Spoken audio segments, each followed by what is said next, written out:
ನಮಸ್ಕಾರ ಸ್ನೇಹಿತರೆ, ನಮ್ಮ ನಂಬಿಕೆಗೆ ಸ್ವಾಗತ ಸುಸ್ವಾಗತ.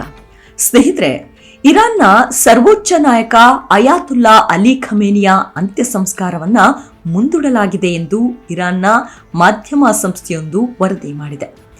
ಇರಾನ್ ರಾಷ್ಟ್ರ ತಮ್ಮ ನಾಯಕನನ್ನ ಕಳೆದುಕೊಂಡು ನೋವಿನಲ್ಲಿದೆ. ಹಾಗಾಗಿ ಖಮೇನಿಯ ಪಾರ್ಥಿವ ಶರೀರವನ್ನ ಅಂತ್ಯಕ್ರಿಯೆ ಮಾಡೋ ಮುನ್ನ 3 ದಿನಗಳ ಮೆರವಣಿಗೆ ಮಾಡಬೇಕು ಅಂತ ಯೋಜಿಸಿತ್ತು.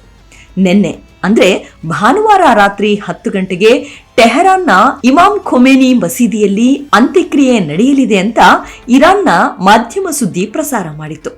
ಅದಕ್ಕಾಗಿ ಮಸೀದಿಯಲ್ಲಿ ಭರದ ಸಿದ್ಧತೆಗಳು ನಡೆಯುತ್ತಿದ್ದ ಕೆಲ ಫೋಟೋಗಳು ಕೂಡ ಸಾಮಾಜಿಕ ಜಾಲತಾಣದಲ್ಲಿ ಹರಿದಾಡಿದವು. ಆದ್ರೀಗ ಇರಾನ್ ಸರ್ಕಾರವೇ ಅಂತ್ಯಕ್ರಿಯೆ ಕಾರ್ಯಕ್ರಮವನ್ನ ಪೋಸ್ಟ್ಪೋನ್ ಮಾಡಿದೆ. ಯಾಕೆಂದ್ರೆ ಅಂತ್ಯ ಸಂಸ್ಕಾರಕ್ಕೆ ಅಗತ್ಯ ವ್ಯವಸ್ಥೆಗಳ ಅವಶ್ಯಕತೆ ಇರೋದ್ರಿಂದ ಮುಂದೂಡಿದ್ದೇವೆ ಅಂತ ಇರಾನ್ ಸಂಘಟಕರು ಹೇಳ್ತಾ ಇದ್ದಾರೆ. ಆದ್ರೆ ಮುಂದೆ ಅಂತ್ಯಕ್ರಿಯೆ ಯಾವಾಗ ನಡೆಯುತ್ತದೆ ಅಂತ ಇನ್ನೂ ಹೇಳಿಲ್ಲ.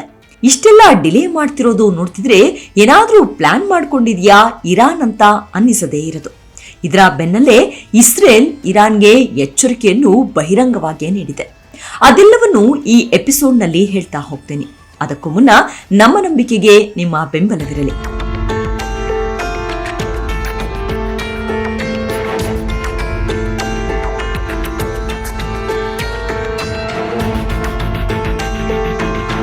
ಸ್ನೇಹಿತರೆ, ಅಯಾತುಲ್ಲಾ ಅಲಿ ಖಮೇನಿಯನ್ನ ಫೆಬ್ರವರಿ 28ರಂದು ಇಸ್ರೇಲ್ ಅಮೆರಿಕ ಜಂಟಿಯಾಗಿ ಹೊಡೆದು ಹಾಕಿದ್ರು. ಈ ಭೀಕರ ದಾಳಿಯಲ್ಲಿ ಖಮೇನಿಯ ಮಗಳು, ಅಳಿಯ, ಮೊಮ್ಮಗ ಸೇರಿದಂತೆ ಆಪ್ತ ಸಹಾಯಕ ಅಲಿಯ ಕಗ್ಗೊಲೆ ನಡೆದು ಬಿಡ್ತು. ಈ ದುರ್ಘಟನೆಯನ್ನೇ ಇರಾನ್ಗೆ ಅರಗಿಸಿಕೊಳ್ಳೋಕೆ ಆಗ್ತಿಲ್ಲ. ಆದ್ರೂ ಫಾರ್ಮಾಲಿಟೀಸ್ ಮಾಡಲೇಬೇಕಲ್ವಾ? ಹಾಗಾಗಿ ಬುಧವಾರ ರಾತ್ರಿ 10 ಗಂಟೆಗೆ ಖಮೇನಿಯ ಅಂತ್ಯಕ್ರಿಯೆ ನಡೆಯಬೇಕಾಗಿತ್ತು. ಮಾರ್ಚ್ 6ರಂದು ಖಮೇನಿಗಾಗಿ ವಿಶೇಷ ಪ್ರಾರ್ಥನೆ ಸಲ್ಲಿಸಬೇಕಿತ್ತು. ಆದರೆ ಯುದ್ಧದ ತೀವ್ರತೆಯಿಂದ ಅದ್ಯಾವುದೂ ಸಾಧ್ಯವಾಗ್ತಿಲ್ಲ. ಇರಾನ್ ಸರ್ಕಾರ ಯಾವಾಗ ಡೇಟ್ ಫಿಕ್ಸ್ ಮಾಡುತ್ತೆ ಅಂತ ಅನೇಕ ರಾಷ್ಟ್ರಗಳು ಎದುರು ನೋಡ್ತಿವೆ.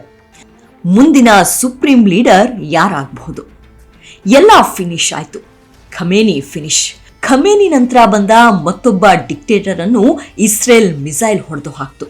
ಇದೀಗ ಇರಾನ್ನಲ್ಲಿ ಕಾಡ್ತಾ ಇರುವ ಪ್ರಶ್ನೆ ಅಂದ್ರೆ ಇಸ್ಲಾಂ ಗಣರಾಜ್ಯದ ಮುಂದಿನ ಸರ್ವೋಚ್ಚ ನಾಯಕ ಯಾರಾಗಲಿದ್ದಾರೆ ಅನ್ನೋದು. ಈ ಬಗ್ಗೆ ಇನ್ನೂ ಯಾವುದೇ ಅಧಿಕೃತ ಮಾಹಿತಿ ಬಿಡುಗಡೆಯಾಗಿಲ್ಲ. ಆದರೂ ನೂತನ ಸರ್ವೋಚ್ಚ ನಾಯಕನನ್ನ ಇಂದು ಘೋಷಿಸಬಹುದು ಎಂಬ ನಿರೀಕ್ಷೆ ಇದೆ. ಆದರೆ ಇರಾನ್ ಮಾಧ್ಯಮ ವರದಿಗಳು ಅಯಾತುಲ್ಲಾ ಅಲಿ ಖಮೇನಿಯ ಪುತ್ರ ಮುಸ್ತಾಫಾ ಖಮೇನಿಯೇ ಇರಾನ್ನ ಸರ್ವೋಚ್ಚ ನಾಯಕನಾಗಿ ಆಯ್ಕೆ ಮಾಡಲಾಗುತ್ತೆ ಅಂತ ವರದಿ ಪ್ರಸಾರವಾಗ್ತಿದೆ. ಈಗಾಗಲೇ ಇರಾನ್ನ ಸುಪ್ರೀಂ ಲೀಡರ್ ಅನ್ನು ಆಯ್ಕೆ ಮಾಡೋದಕ್ಕೆ ಒಳಗೊಳಗೆ ತಜ್ಞರ ಸಭೆ ಕೂಡ ನಡೀತಿದೆಯಂತೆ. ಅಲ್ಲಿಯೇ ಮತದಾನ ಪ್ರಕ್ರಿಯೆಯನ್ನು ಪ್ರಾರಂಭಿಸಿದೆ. ಆದರೆ ಅಧಿಕೃತವಾಗಿ ಮಾತ್ರ ಘೋಷಿಸಿಲ್ಲ. ಖಮೇನಿಯ ಮಗನೇ ಫಿಕ್ಸ್ ಅನ್ನೋದು ಜಾಗತಿಕ ಮಟ್ಟದಲ್ಲಿ ಭಾರಿ ಚರ್ಚೆಗೆ ಗ್ರಾಸವಾಗಿದೆ. ಒಂದ್ ವೇಳೆ ಮುಸ್ತಾಫಾ ಖಮೇನಿಗೇನಾದ್ರೂ ಸರ್ವಾಧಿಕಾರಿಯ ಪಟ್ಟ ಸಿಕ್ಬಿಟ್ರಂತೂ ಇರಾನ್ನಲ್ಲಿ ಹೊಸ ಯುಗ ಆರಂಭವಾಗುತ್ತೆ ಅಂತಲೇ ಮಾತುಕತೆ ಶುರುವಾಗಿದೆ. ಮುಸ್ತಾಫ್ ತನ್ನ ತಂದೆಯ ಕೊಲೆಗೆ ಪ್ರತೀಕಾರ ತೀರಿಸಿಕೊಳ್ತಾನೆ ಎಂದು ರಾಜಕೀಯ ವಿಶ್ಲೇಷಕರು ಮಾತನಾಡ್ತಾ ಇದ್ದಾರೆ. ಇರಾನ್ಗೆ ನೇರವಾಗಿ ಇಸ್ರೇಲ್ ಎಚ್ಚರಿಕೆ. 56 ವರ್ಷದ ಮುಸ್ತಾಫಾ ಖಮೇನಿಯೇ ಇರಾನ್ನ ಮುಂದಿನ ಸರ್ವೋಚ್ಚ ನಾಯಕ ಎಂದು ಆಲ್ರೆಡಿ ಪರಿಗಣಿಸಲಾಗಿದೆ. ಅಧಿಕೃತವಾಗಿ ಅನೌನ್ಸ್ ಮಾಡೋದೊಂದೇ ಬಾಕಿ. ಆದರೆ ಇಸ್ರೇಲ್ನ ವರಸೆ ಇಲ್ಲಿಂದಲೇ ಶುರುವಾಗಿದೆ. ಖಮೇನಿಯ ಅಂತ್ಯಕ್ರಿಯೆ ನಡೆಯುವಾಗಲೇ ಇರಾನ್ನ ಮುಂದಿನ ನಾಯಕನನ್ನ ಟಾರ್ಗೆಟ್ ಮಾಡಿ ಹೊಡೆದಾಕ್ತೀವಿ ಅಂತ ಇಸ್ರೇಲ್ ಎಚ್ಚರಿಕೆ ನೀಡಿದೆ.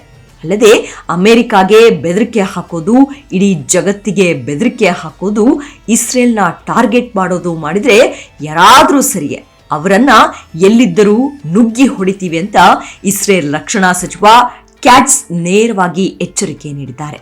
ಈ ಕಾನ್ಫಿಡೆಂಟ್ ಇಸ್ರೇಲ್ಗೆ ಯಾಕೆ ಬಂತು ಅಂದ್ರೆ, ಈ ಹಿಂದೆ ಹೆಜ್ಬುಲ್ಲಾದ ಉನ್ನತ ಕಮಾಂಡರ್ ಹಸನ್ ನಸ್ರುಲ್ಲಾನನ್ನ ಹತ್ಯೆ ಮಾಡಿದ್ದ ಸಂದರ್ಭದಲ್ಲಿ ಅವನ ಸ್ಥಾನಕ್ಕೆ ಅಲಂಕರಿಸಿದ್ದ ಕಮಾಂಡರ್ನನ್ನು ಇಸ್ರೇಲ್ ಕೊಂದು ಮುಗಿಸಿತ್ತು. ಈ ಮಧ್ಯೆ ಅಮೆರಿಕ ಅಧ್ಯಕ್ಷ ಟ್ರಂಪ್ ಖಮೇನಿಯನ್ನ ಹೊಡೆದು ಹಾಕಿದ್ದೇವೆ, ಅವನ ಜೊತೆಗಿದ್ದ 49 ಮಂದಿ ಅಧಿಕಾರಿಗಳನ್ನು ಸುಟ್ಟು ಹಾಕಿದ್ದೇವೆ ಎಂದು ಘಂಟಾಘೋಷವಾಗಿ ಹೇಳಿಕೆ ನೀಡಿದ್ರು. ಈಗ ಇಸ್ರೇಲ್ ಕೂಡ ಅಂಥದ್ದೇ ಟಕ್ಕರ್ ನೀಡಿದೆ ಇರಾನ್ಗೆ. ಭೀಕರ ದಾಳಿಗೆ ಟೆಹರಾನ್ ಶೋಕ. ಯುದ್ಧ ಶುರುವಾಗಿ 5 ದಿನವಾದರೂ ಮದ್ದುಗುಂಡುಗಳ ಕಾಳಗ ಮಾತ್ರ ನಿಂತಿಲ್ಲ. ರಾಜಧಾನಿ ಟೆಹರಾನ್ ಸೇರಿದಂತೆ ಇರಾನ್ನ ಹಲವಾರು ಪ್ರದೇಶಗಳ ಮೇಲೆ ಭೀಕರ ದಾಳಿ ಮುಂದುವರೆದಿದೆ. 3 ದಶಕಗಳಿಗೂ ಹೆಚ್ಚು ಕಾಲ ಇರಾನ್ನನ್ನ ಮುನ್ನಡೆಸಿದ್ದ ಅಲಿ ಮತ್ತು ಖಮೇನಿಯ ಸಾವಿನ ಮಧ್ಯೆ ಇಸ್ರೇಲ್ನ ಈ ಬಹಿರಂಗ ಎಚ್ಚರಿಕೆ ಮಧ್ಯಪ್ರಾಚ್ಯಕ್ಕೆ ಒಂದು ರೀತಿ ನುಂಗಲಾರದ ತುತ್ತಾಗಿ ಪರಿಣಮಿಸಿದೆ. ಅದು ಅಲ್ಲದೆ ಇರಾನ್ನ ಕ್ರಾಂತಿಕಾರಿ ಪಡೆ ಮತ್ತು ಅದರ ನ್ಯೂಕ್ಲಿಯರ್ ಪ್ರೋಗ್ರಾಮಿಂಗ್ಗೆ ಸಂಬಂಧಿಸಿದ ಕುರುಹುಗಳ ಮೇಲೆ ಅಮೆರಿಕ, ಇಸ್ರೇಲ್ ದಾಳಿ ಮಾಡ್ತಿವೆ. ಅಲ್ಲದೆ ಇರಾನ್ನ ಭದ್ರತಾ ಕಚೇರಿ, ಕ್ಷಿಪಣಿ ಕೇಂದ್ರಗಳು ಮತ್ತು ಭದ್ರತಾ ನೆಲೆಗಳನ್ನೇ ಗುರಿಯಾಗಿಸಿಕೊಂಡಿರುವುದಾಗಿ ಇಸ್ರೇಲ್ ಹೇಳಿಕೊಂಡಿದೆ. ಇಷ್ಟೆಲ್ಲ ದಾಳಿಗಳು ನಡೀತಿದ್ರೂ ಕೂಡ ಅಲಿ ಮತ್ತು ಖಮೇನಿ ಅಂತ್ಯಕ್ರಿಯೆಗಾಗಿ ಟೆಹರಾನ್ ಸಿದ್ಧಗೊಂಡಿದೆ. ಹೆಚ್ಚಿನ ಜನಸಂದಣಿಯ ಕಾರಣ ಟೆಹರಾನ್ ಸುತ್ತಮುತ್ತಲ ಹಲವಾರು ರಸ್ತೆಗಳಲ್ಲಿ ಸಂಚಾರ ನಿರ್ಬಂಧ ವಿಧಿಸಲಾಗಿದೆ. ಇರಾನ್ ವರದಿಗಳ ಪ್ರಕಾರ ಖಮೇನಿಯ ಪೂರ್ವಜರ ಮನೆ ಮತ್ತು ಇರಾನ್ನ ಧಾರ್ಮಿಕ ಕೇಂದ್ರವಾದ ಮಶಾದ್ ನಗರದಲ್ಲಿ ಅಂತ್ಯಕ್ರಿಯೆ ನಡೆಸಲಾಗುತ್ತೆ ಅಂತ ಸುದ್ದಿ ಹರಿದಾಡ್ತಿದೆ. ಖಮೇನಿ ಉತ್ತರಾಧಿಕಾರಿಯನ್ನು ಇನ್ನೂ ಆಯ್ಕೆ ಮಾಡಿಲ್ವಾ? ಸುಮಾರು 40 ವರ್ಷಗಳ ಕಾಲ ಇರಾನ್ ಆಳಿದ ಸರ್ವೋಚ್ಚ ನಾಯಕ ಅಲಿ ಖಮೇನಿ ತಮ್ಮ ಉತ್ತರಾಧಿಕಾರಿಯನ್ನ ಘೋಷಿಸಿರಲಿಲ್ಲ. ಆದರೆ 1979ರ ಇಸ್ಲಾಮಿಕ್ ಕ್ರಾಂತಿಯ ನಂತರ ಇರಾನ್ನ ಧಾರ್ಮಿಕ ಮಂಡಳಿಯು ಸರ್ವೋಚ್ಚ ನಾಯಕನನ್ನ ಆಯ್ಕೆ ಮಾಡ್ತಿರೋದು ಇದೇ ಮೊದಲು. ಇರಾನ್ನ ಕಾನೂನಿನ ಪ್ರಕಾರ ಸರ್ವೋಚ್ಚ ನಾಯಕನ ಮರಣ ಸಂದರ್ಭದಲ್ಲಿ ನ್ಯಾಯಾಂಗದ ಮುಖ್ಯಸ್ಥರು ಮತ್ತು ಧಾರ್ಮಿಕ ವ್ಯವಹಾರಗಳ ಮುಖ್ಯಸ್ಥರನ್ನ ಒಳಗೊಂಡ ಪರಿವರ್ತನಾ ಮಂಡಳಿಯು ಆ ಕೂಡಲೇ ಅಧಿಕಾರವನ್ನ ವಹಿಸಿಕೊಳ್ಳಬೇಕಾಗುತ್ತದೆ. ಆದರೆ ಈಗ ಅದ್ಯಾವುದೂ ನಡೆದಿಲ್ಲ. ಇರಾನ್ ಆಡಳಿತ ಅಖಂಡವಾಗತ್ತ. ಖಮೇನಿಯರ ಮರಣದ ನಂತರ ಟ್ರಂಪ್ ಇರಾನ್ನ ಜನರಿಗೆ ಅಧಿಕಾರವನ್ನ ಪಡೆದುಕೊಳ್ಳಿ ಎಂದು ಕರೆ ನೀಡಿದರು.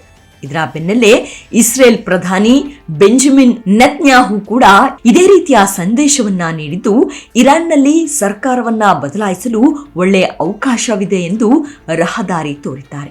ಆದರೆ ಇಷ್ಟೆಲ್ಲ ಅಧಿಕಾರಿಗಳ ಮಾರಣ ಹೋಮವಾಗಿದ್ರೂ ಇರಾನ್ನ ಆಡಳಿತ ವ್ಯವಸ್ಥೆ ಮಾತ್ರ ಹಾಗೆಯೇ ಉಳಿದುಬಿಟ್ಟಿದೆ. ಖಮೇನಿ ಸಾವಿನ ನಂತರ ಇರಾನ್ 3 ಸದಸ್ಯರ ತಾತ್ಕಾಲಿಕ ಮಂಡಳಿಯನ್ನ ರಚಿಸುವುದಾಗಿ ಘೋಷಿಸಿತ್ತು.